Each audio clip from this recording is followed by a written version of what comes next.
এরকম ১ প্লেট মোরগ পোলাও নিমিষে আপনার মন ভালো করে দিবে। আমার তো খুব সহজেই মন ভালো হয়ে যায় খাওয়ার মাধ্যমে। আসসালামু আলাইকুম, সবাইকে নতুন একটি ভিডিওতে ওয়েলকাম করছি। তো আজকে মোরগ পোলাও রান্না করব।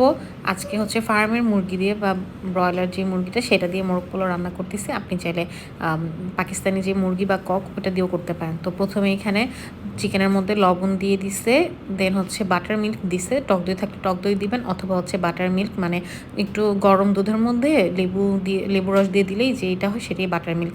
আর লাল মরিচের গুঁড়া দিয়ে সুন্দর মতো মাখিয়ে আধা ঘন্টা রেখে দিছে। এপাশে চুলায় হচ্ছে পেঁয়াজ ভেজে নিচ্ছি তেলের মধ্যে। তার মধ্যে এই যে সব ধরনের গরম মশলা, এলাচ, লং, দারচিনি, তেজপাতা এগুলো দিয়ে দিছে। এগুলোকে একটু ভেজে পেঁয়াজটা একটু নরম হওয়ার পরে এর মধ্যে আদা বাটা, রসুন বাটা আর জিরা বাটা ইউজ করা হয়েছে। জিরা গুঁড়া যদি দেন তাহলে আর জিরা বাটা দেওয়া লাগবে না, আমরা জিরা বাটাটাই সবসময় দিই। মশলাগুলোকে ভালো করে একটু ভেজে নিয়ে এর মধ্যে হচ্ছে যে জয়ফল আর জয়ত্রী এই দুটো বেটে দেওয়া হয়েছে। জয়ফল জয়ত্রীটাই মেইন আর কি, সুন্দর ফ্লেভারটা চলে আসে। এরপরে যে মশলাটাকে একটু ভালো করে ভেজে নিবে যাতে কাঁচা গন্ধটা চলে যায়। এরপর এর মধ্যে একটু পানি দিয়ে দিচ্ছে, সুন্দর করে এখন মশলাটাকে কষায় নিবে আর কি। তো পরিমাণ মতো লবণ দিয়ে দিচ্ছে। এরপর হচ্ছে মশলাটাকে সুন্দর করে একদম কষায় নিবে, তেল উঠা পর্যন্ত। যে দেখেন, দেখতেই বোঝা যাচ্ছে তেলটা উঠে গেছে, মশলাটা কষানো হয়েছে। এরপর এর মধ্যে হচ্ছে এই যে চিকেনটা ম্যারিনেট করে রাখা হয়েছিল সেগুলো দিয়ে দেওয়া হয়েছে। যেহেতু চিকেনের মধ্যে এই একবারে লাল মরিচের গুঁড়োটা দেওয়া হয়েছে, এই জন্য কিন্তু মশলা কষানোর সময় আর মরিচের গুঁড়োটা দেওয়া হয়নি। এখন এই চিকেনটাকে সুন্দর করে কষায় কষায় রান্না করা হবে। কিছুক্ষণ ঢেকে দিচ্ছিল আম্মু, দিয়ে তারপর হচ্ছে এই যে একটু উল্টায় পাল্টায় সুন্দর মতো চিকেনটাকে কষায় নিচ্ছে পানি ছাড়াই। কারণ চিকেন থেকে যে পানি ছাড়ে মোটামুটি ওইটা দিয়ে সুন্দর করে চিকেনটা কষানো হয়ে যায়। এই যে দেখেন, এগুলো সব মানে ঢেকে ঢেকে রান্না করা হয়েছে, বারবার নেড়ে দিচ্ছিল। ওই ক্লিপটি আপনাকে দেখাচ্ছি আমি। তো এই যে সুন্দর মতো একদম তেল উঠে আসছে আর কি, কোনো পানি দেওয়া ছাড়াই কিন্তু পানি ছাড়ছিল। আবার পানিটা শুকায় গিয়ে সুন্দর করে মশলাটা কষানো হয়ে গেছে, মানে চিকেনটা কষানো হয়ে গেছে। এরপরের মধ্যে পরিমাণ মতো পানি দিয়ে দিচ্ছে চিকেনটা রান্না করার জন্য। যেহেতু একটু বড় সাইজের মানে মুরগিটা ছিল, এই জন্য একটু তো সেদ্ধ হতে সময় তো লাগে। আর এমনি তো মানে ফার্মের মুরগি অত বেশি আসলে সেদ্ধ হতে সময়ও লাগে না। তো এরপর হচ্ছে ঢেকে দিচ্ছিল, এর মধ্যে কিছু কাঁচামরিচ দিয়ে দিচ্ছে। ঝালটা একটু মোরগ পোলাওতে মানে ঝালটা ভাল লাগে, এর জন্য একটু কাঁচামরিচটা আমরা বেশি দিই। কিছু আলু বোখরা দিয়ে দিলাম, কারণ এই বিরিয়ানি বা পোলাও, মোরগ পোলাও যে কোনো কিছুতে আলু বোখরা ছাড়া আমাদের একটু ভালো লাগে না। তার মধ্যে আম্মু দিয়ে দিচ্ছে এখন কাজু বাদাম বাটা। এই বাদাম বাটাটা মাস্ট দিবেন, সুন্দর একটা ফ্লেভার আসবে। তো সুন্দর মতো এটা দিয়ে নেড়ে চেড়ে দিবে। এর মধ্যে কিছু কিশমিশও দেওয়া হবে একটু পরে। তো এই ঝোলটা যখন কমে যাবে তখনই রান্নাটা কমপ্লিট আর কি, মানে চিকেনের রান্নাটা কমপ্লিট। আপনারা এখানে পাকিস্তানি মুরগি দিয়ে করতে পারেন, যে যেটা ইচ্ছা সেটা দিয়েই করতে পারেন। আমরা হচ্ছে ফার্মের মুরগি দিয়ে করতেছিলাম। এই যে দেখেন ঝোলটা কী পরিমাণ ঘন হয়ে গেছে, মানে একদম গ্রেভি গ্রেভি হয়ে গেছে।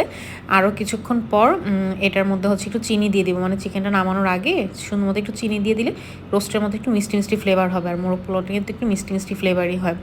তো এরপর এই যে সুন্দর মতো আরও কিছুক্ষণ রান্না করে নিব। যখন ঝোলটা আরও গ্রেভি মানে একদম গ্রেভি গ্রেভি হয়ে আসবে, তেলটা ছেড়ে দিবে, তখন হচ্ছে এর মধ্যে ডিম দিয়ে দিব। মোরগ পোলাওতে তো ডিম মাস্ট দিতে হবে। তো এর জন্য হচ্ছে ডিমটা দিয়ে দিলাম। ডিমটা দিয়ে সুন্দর মতো আর কিছুক্ষণ জাস্ট চুলায় রাখবো। এই যে ঝোলটা যখন একদম কমে যাবে, পুরোটা মাখা মাখা একটা গ্রেভি চলে আসছে, তখন এখান থেকে ডিম আর চিকেনগুলো আমরা উঠায় নিব, মশলাটাকে আলাদা করে ফেলবো আর কি। তো মশলাটাকে আলাদা করাটাই এটার মেইন কাজ। এই মশলা দিয়ে হচ্ছে পরবর্তীতে আমাদের রাইসটা রান্না করতে হয়। আর এভাবে খুবই মজা লাগে কিন্তু খেতে। তো এখানে এই যে সবগুলো আলাদা করলাম, মশলাটাকে আলাদা করা হইলো। এরপর একটা পাতিলে হচ্ছে আমরা সুন্দর মতো তেল দিয়ে দিচ্ছি। তেলের মধ্যে কালো এলাচ, দেন হচ্ছে নর্মাল এলাচ যেটা ছোটো এলাচ, তারপর দারচিনি, তেজপাতা দিয়ে দিলাম। এগুলোকে একটু ভেজে এর মধ্যে হচ্ছে পেঁয়াজ কুচি দিয়ে দিছি। পেঁয়াজ কুচিটা সুন্দর মতো লাল লাল করে ভেজে এর মধ্যে হচ্ছে ধুয়ে রাখা চাল দিয়ে দিব। চিকেন ছিল এখানে প্রায় 1.5 কেজির মতো, আর এখানে 1/2 কেজি হচ্ছে পোলাও চাল ইউজ করছি। 1/2 কেজি পোলাও চাল আম্মু সুন্দর মতো দিয়ে 5 থেকে 6 মিনিট ভেজে নিচ্ছে। পোলাও চালটা ভালো করে ভেজে নিলে সুন্দর ঝরঝর হয় কিন্তু। তারপর এর মধ্যে গরম পানি দিয়ে দিবেন। তো আগে থেকেই পানি গরম করা ছিল, সেটা হচ্ছে 1/2 কেজি চালের জন্য 1 লিটার হচ্ছে গরম পানি, একদম ফুটন্ত গরম পানি আর কি। এই পরিমাপটাই সবসময় দেওয়া হয়, তাহলে সুন্দর মতো একদম পোলাও বলেন, বিরিয়ানি বলেন, অথবা এই যে মোরগ পোলাও সব কিছু পারফেক্ট হয়, ঝরঝরা।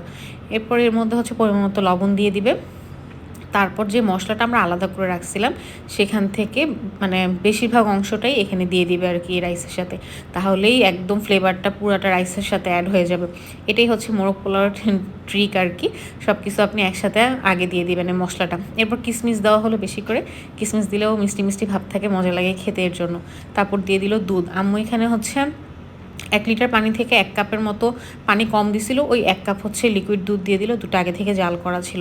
এখন সুন্দর মতো এটা যখন শুকায় আসবে, এই যে যখন মানে পোলাওটা সেদ্ধ হয়ে আসবে তখন একটু নেড়ে চেড়ে দিতে হবে। তারপর এর মধ্যে যখন একদমই হয়ে যাবে পোলাওটা তখন এর মধ্যে সব অ্যাড করব। তো মাঝে হচ্ছে কিছু কাঁচামরিচ দিয়ে দিছি, আর এই সময় এত বেশি রোদ আসতেছিল আমাদের জানলা দিয়ে, যার কারণে পোলাওর কালারটা এমন আসছে। পোলাওটা যখন একদম হয়ে যাবে রান্না, প্রায় 95%-এর মতো রান্না শেষ, তখনই হচ্ছে এই যে উপর দিয়ে একটু বাকি যে মশলাটা ছিল সেটা দিয়ে দিলাম, চিকেনগুলোকে একটু সুন্দর করে দিয়ে দিলাম, সব কিছু দিয়ে তারপর আরেকবার 10 মিনিটের মতো দমে রাখবো। তারপর ডিমটা দিয়ে দিলাম। আমার কাছে মোরগ পোলাও ডিমটা খুবই ভালো লাগে খেতে, কারণ গ্রেভিটা সাথে মিক্স হয়ে থাকে তো এত সুন্দর ফ্লেভার হয়। আর আমি এমনিও ডিম মুরগি পছন্দই করি।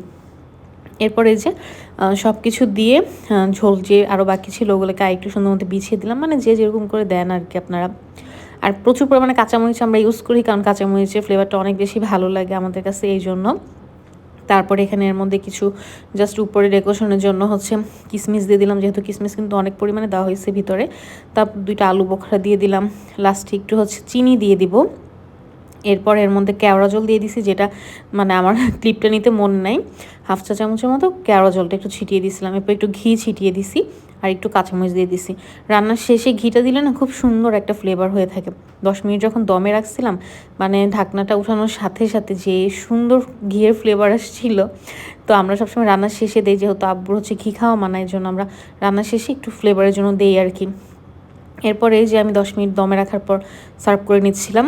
এত মজা হয়েছে এই মোরগ পোলাওটা, আমাদের সেদিন খুব ভালো লাগছে। আম্মু এত মজা করে মোরগ পোলাও রান্না করে, আর প্রতিবার এভাবেই রান্না করে, তো যার কারণে এভাবে খেতে অনেক বেশি ভালো লাগে।